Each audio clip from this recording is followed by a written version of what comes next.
we are here in Madrid. It's actually the weekend of the Madrid CrossFit Championships.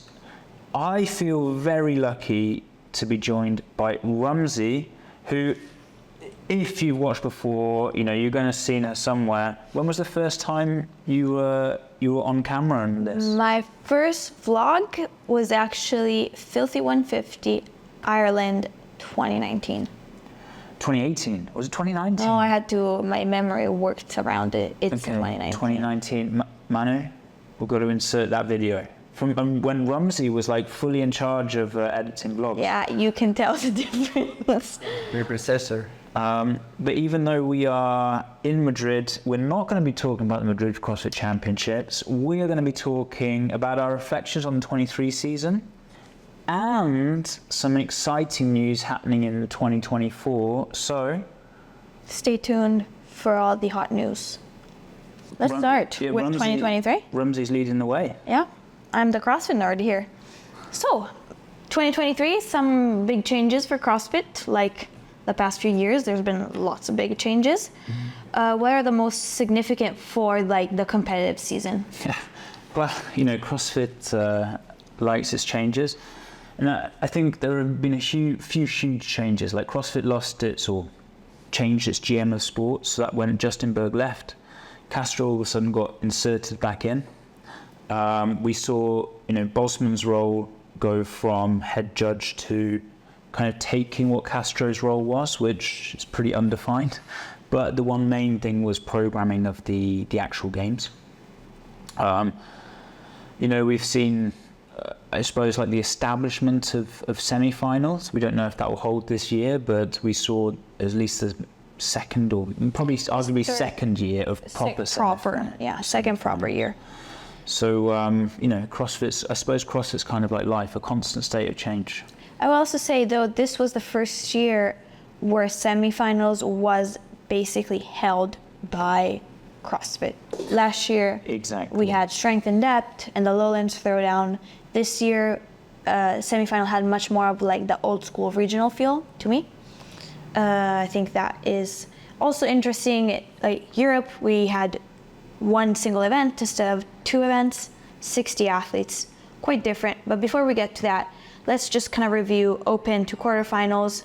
I think there were no significant changes there, aside from maybe slight change in style of programming as Bosman came in to substitute Castro. Or did you find this fit in well with the CrossFit style of programming? Yes, in terms of season structure, nothing too much should change. We've got this open quarterfinal, semi-final structure. Probably the big difference was they, as you said, they kind of lumped Europe together. But all in all, from the CrossFit side of things, pretty typical. Yeah. Europe did gain a few spots. That was one of the changes. Which someone would argue maybe Europe deserved to win a few more spots if you just look at strength of field. But one change at a time. You're going to save that controversy for a bit later on. Yeah. I'm saving my most controversial thoughts for myself because I don't want John to fire me. I'm 100% sure they're going to come out. It's been a long weekend. Yeah, you guys wait to see the vlog. But we also had some big changes as well. I think that was a big thing. I think that for us, September last year marked kind of the start of a new chapter. Yeah.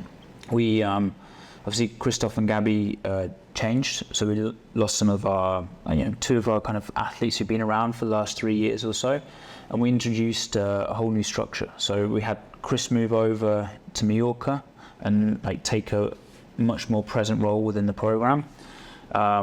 We then also had Manu move over, who's sitting in front of us, which is why I was looking. I wasn't just staring into the oblivion. But those structural changes, I think, are something that, although there was on the outside a lot of movement, introducing of this new structure, I think something that's really set us up strongly for this next period. Yeah, I think just there's just some maturing years. 2023 was really more than a growth year, was setting that foundation for more extreme growth further on with the changes that happened within the program. We planted some seeds. Yeah. Built some fences. Now it's time to let the crops grow. So that's some Mano, if you want to get some coffee during this, farmer wisdom. So going back to the CrossFit season, we get to semifinals. Now, my perspective as a CrossFit fan nerd, but not so much of like a pro coach or programmer, or I didn't study exercise science, was that this year definitely had a bit of a bias, which is not the first time we see it, but visually, when I was in Berlin, it did seem quite strongly obvious. I don't know if that is even a word, but yeah. So what's your take on that? I can obviously go down like the rabbit hole in these instances. Like you can go quite far down into kind of the CrossFit programming and how that's done like world.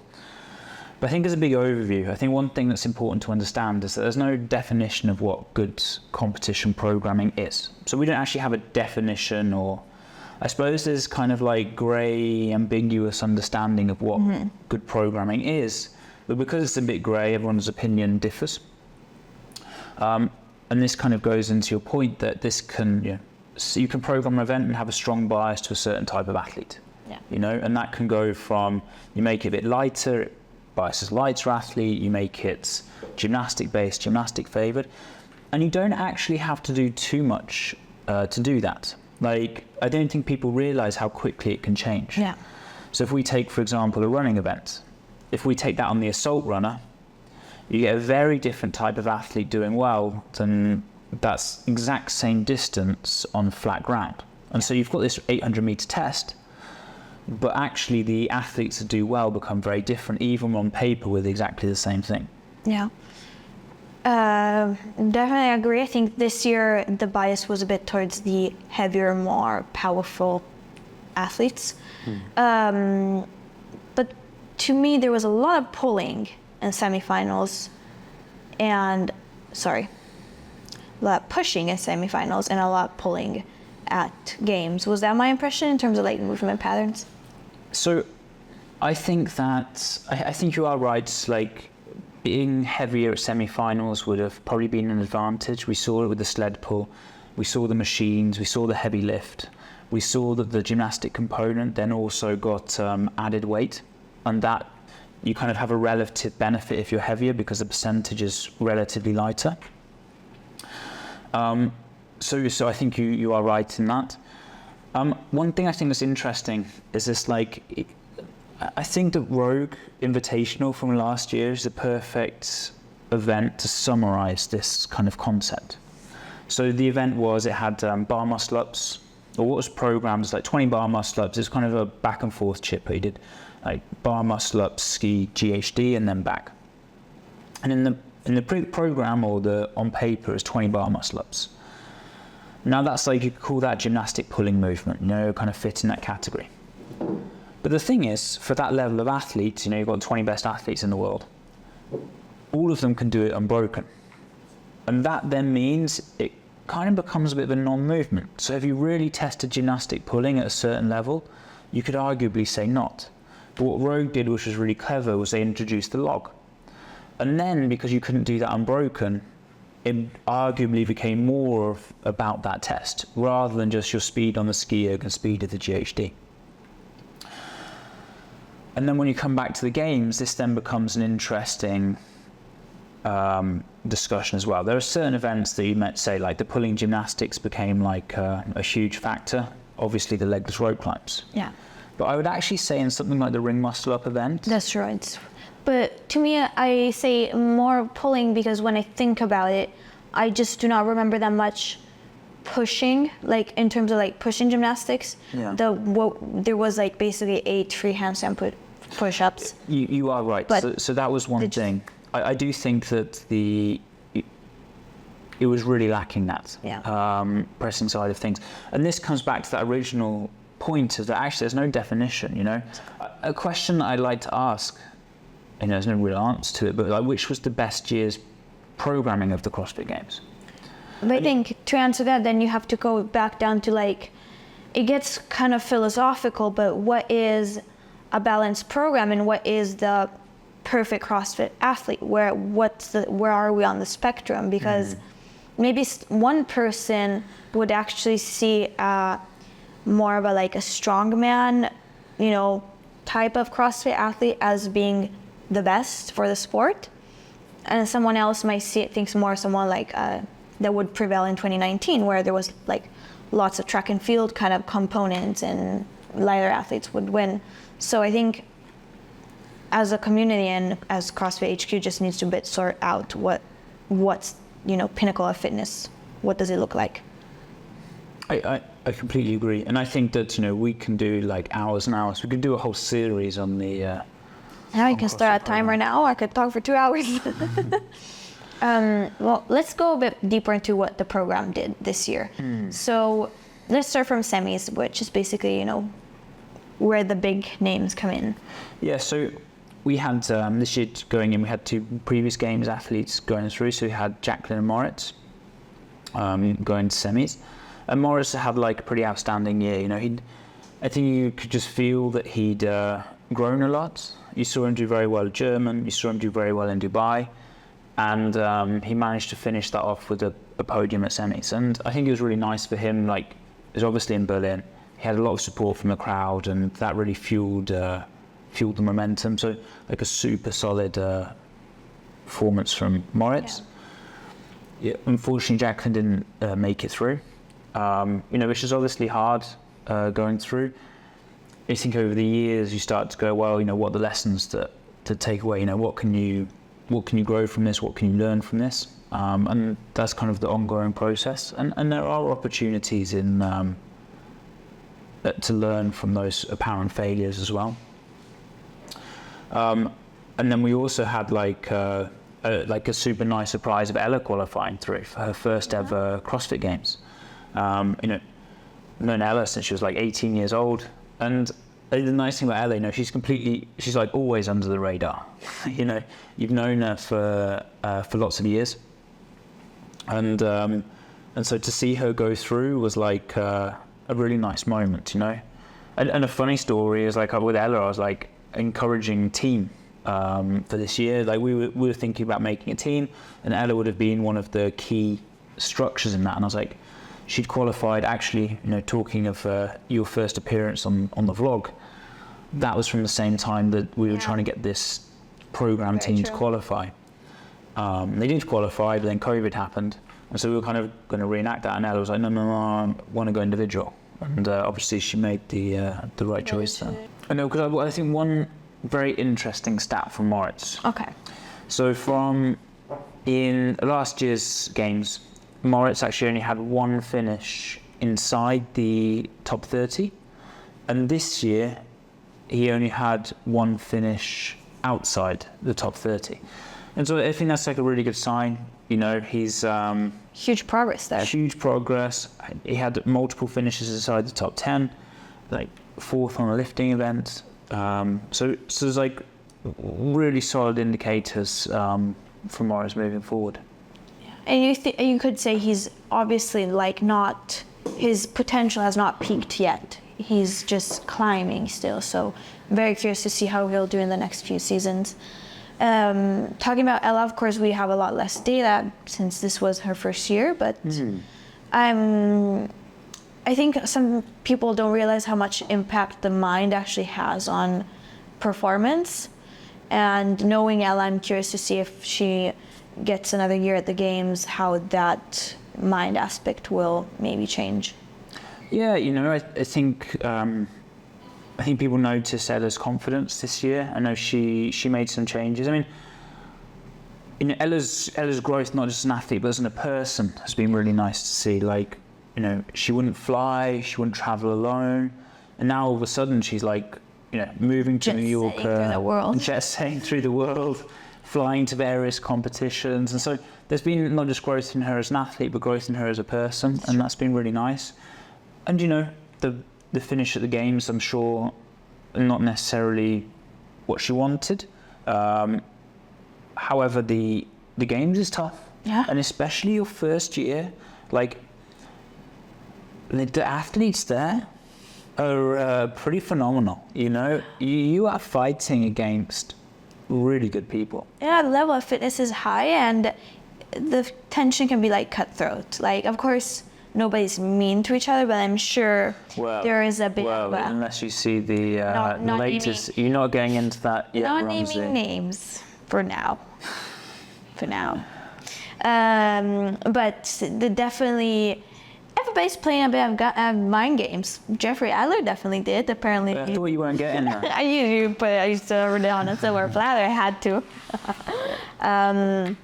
But yeah, I think as an athlete, once you get to that level, you also have to learn how to navigate that part. It is part of the sport. Yeah, and the games is a bit of a different beast. You know, you've moved from inside to outside, which is a whole different factor. You know, we didn't have swimming this year. We had biking, some running, these kind of things. And, you know, you often, like, games has, like, odd objects and new things that get thrown out quite a lot. This was also last year in Madison. How do you feel about that? So it's really nice that they announced that it was going to be the last year, because it made me quite reminiscent walking around. I was like, you know, I thought back to like the first year in Madison, and just it's kind of become a bit of a pilgrimage going there each year. Like the pilgrimage of, you know, our mind, like, you know, we're now September, and actually our mind already would be going, okay, you know, Madison next year, and it becomes this yearly pilgrimage to kind of go back, and so, you know, just appreciating the warm-up area, the people, the Colosseum. So from that side of things, it was kind of nice to be able to reflect. I think I'd have been a bit sad if they just said it now, and I hadn't taken the time to appreciate the things there. I'm going to use this as a segue to jump into the next season. So, big news is change of location for games.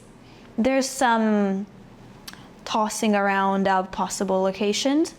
What would be your dream location? Mallorca. That would be fucking nice. Yeah, I think also, you know, if you're listening, Dave, I think we do a great job as a place. But, you know, obviously Europe, you know, like I'd vote for Europe. Everyone knows, you know, we're like fans of Europe. I think Europe would smash it. I think it'd be great for spectators. I think there'd be like a big appeal to it.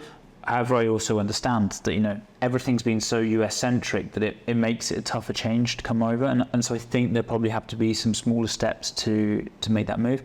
But we've had invitationals, we've had the Open, etc. But, you know, I mean, the strong money is that it's US-based. Yeah. So if you had to pick an area in the US, where would you go to? Personally, I'd pick Colorado. A couple of reasons. Psilocybin's legal, so you know. Yeah, that could be interesting. But then also the elevation. So we've not seen, you know, we've kind of had like the heat of Carson. Yeah. I think that Madison didn't necessarily have a standout extreme. It was kind of, you know, it was supposed to be a big water component, but because of the issues with the water, we didn't see that. But actually the altitude of Colorado would be like a really interesting thing. Very fast. And, you know, the outdoors in Colorado are quite beautiful and challenging at the same time. Yeah, like you think Colorado, you think outdoors. Yes. And so that's like a nice, I think that could be a fun one. I don't think that's where they're heading, but, you know, that would be a vote from the outside. Yeah. I would just switch a little bit, like just sideways from there, and I think Tahoe would also be... Okay, Tahoe's epic as well. Would be pretty friggin' epic, yeah. Would love to see games there. You know, it can be expensive, but... So, talking about the 2024 season, how does that look like for the program? So, as mentioned at the start, we've got a whole new structure, and you know, as we're building any new structure, there's been like kind of learning curves with that. But I think the one thing that we've been able to do, like the vision and the mantra of the program has always been supporting the athletes to become the best they can be. And that was one of the whole movements around this structure, is like, you know, if an athlete comes on board, how can we make sure they have the support they need in order to be the best? Yeah. And, you know, with Chris moving over, that's obviously a huge positive. And we've also spent the time bringing in, developing, working with other coaches to be in that system. And I think we kind of see it this weekend of how much attention we can give to the athletes and support them in that way. Definitely, basically, it's almost one-on-one in terms of like coach to athlete ratio, and with some extras, of course. But so now, like any semi-final level athlete is working one-to-one program coach, and you know, I think at that level it does start to make a difference now. Maybe 5 years ago, when the sport was in its, you know, you look back 10 years, and you didn't need kind of much technical prowess. You could get through just on raw strength and raw conditioning. You know, advanced 5 years, you're starting to become more technically proficient, and now you're starting to advance into the point where these little things make a difference. Being able to make sure your holes aren't big enough, they take you out. Yeah. Before we dive into the side projects, I also think this new structure has helped a lot in serving Europe as a community in general much more. You had several camps last year, got maybe some upcoming camps. We had the Italian Mafia. Italian Mafia takeover in Mallorca was something. You know, it was intense. Italians are a bit intense, you know. What did you expect? But yeah, definitely I'm looking forward to possibly collaborating with more Italians? More Italians, more French, more Swiss. But yes, this is very true. And you know, in a few months, less than a few months, we've got our first elite camp of the season. Yeah. In Mallorca. So we're going to have some cool athletes come over. Some not old in age. No one's as old as me anymore. But old in terms of who've been there before, and then some new faces coming in as well. Really looking forward to that. And let's talk a bit about side projects. There's one big one that's coming up in 2024. Spoiler. Yeah. So we first ran actually Rumsey. You know, Rumsey's been intertwined with the history. But so 2019 we ran the comp. Very successful, and we really wanted to run a second edition. COVID happened. No edition.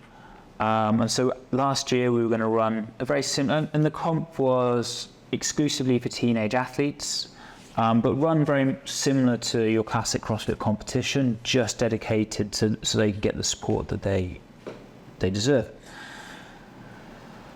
However, last year we had some last minute changes with equipment supply let us down, and so what we had to do was kind of pivot the idea.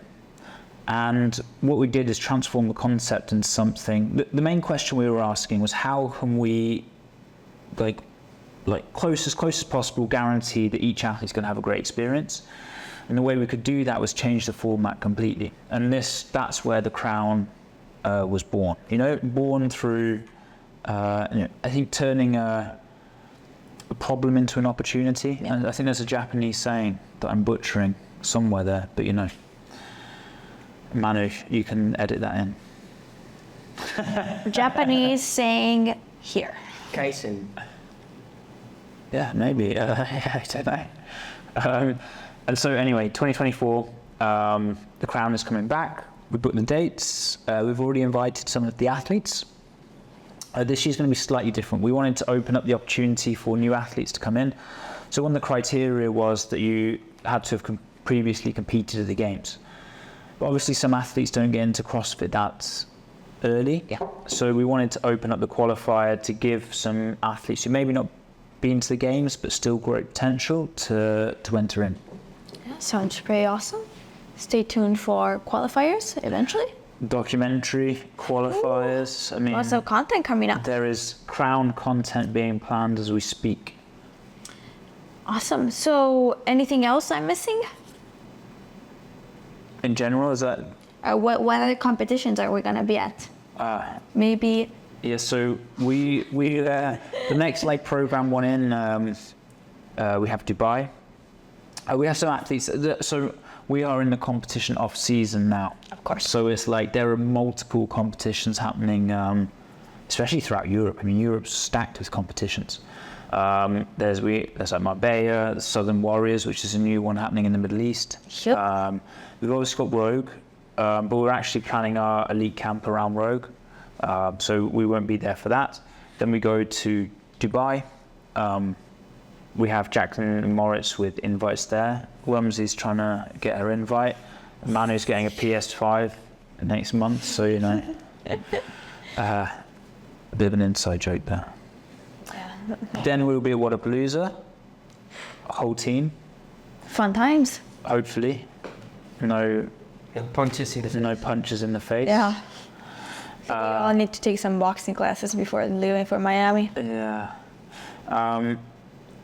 And then we're kind of already back, you know. Yeah, I mean, the season again. I've been surprised at how quickly the season rolls around. Feels like CrossFit doesn't really have an off season.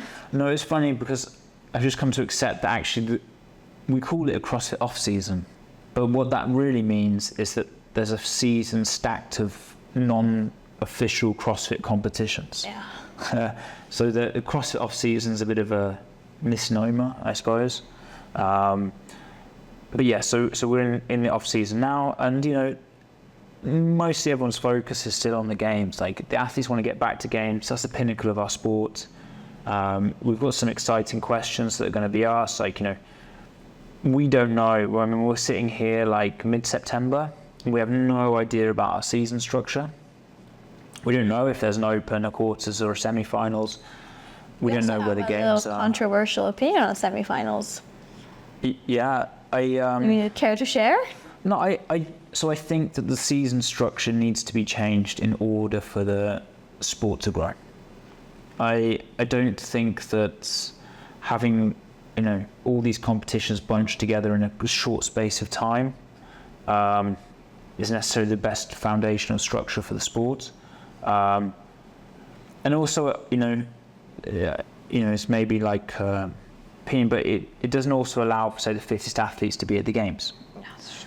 One of the big issues is that because you have countries, you know, because of the citizenship nature of being able to go, what it means is it's not necessarily the fittest at the games, but there's also a bit of luck as to what passport you have. And one of the ideas, the concept, I understand the concept of trying to get inclusion of different areas, but the trouble is there might be an American athlete with a passport from somewhere else, and that allows kind of the bypass of the system. So I don't understand why it's just not opened up, which would kind of, it removes the need of having loopholes, because then all of a sudden you go, well, you don't need a loophole because it's open. Yeah. To go through. So yeah, you know, I think I've spoken about that before in terms of I think optimizing that. Yeah. So I think the game should always be held as the pinnacle of our sport, but you know, lots of sports have that same model. You know, in golf you have the Masters, and you have this kind of like structure where you have these smaller competitions and then like the competition. You know, let's see what they've got cooking. Yeah, what they got in store for us. Well, I think that is all for this episode. You going for a nap now? I think I am. I think people are tired of seeing me on camera. Yeah. They will never be tired of you, but. Oh, thanks, Rumsey. They won't be tired of seeing you for the first 18 minutes. That's true. Yeah, this is actually the second time we're recording this, which is why we're recording it in Madrid. But you know, technical issues happen. And it means I got to speak with you once again, Rumsey. Yeah, always fun times. Yeah, and we'll be back with the kind of our post-Madrid summary. We didn't even speak about the competition this weekend, so we're giving you guys our thoughts, feedback on that. Stay tuned for that. I got a lot of hot takes. And yeah, comments, questions, especially everyone loves the thoughts on what the season's going to be. So if you want to drop them in comments, we get to read all of those. We want guesses on where the games is going to be. Yeah, and guesses. Just in general, guesses and thoughts, you know. Yeah. Put them in the comments, and hopefully we can start some cool debates. Oh, I love debates.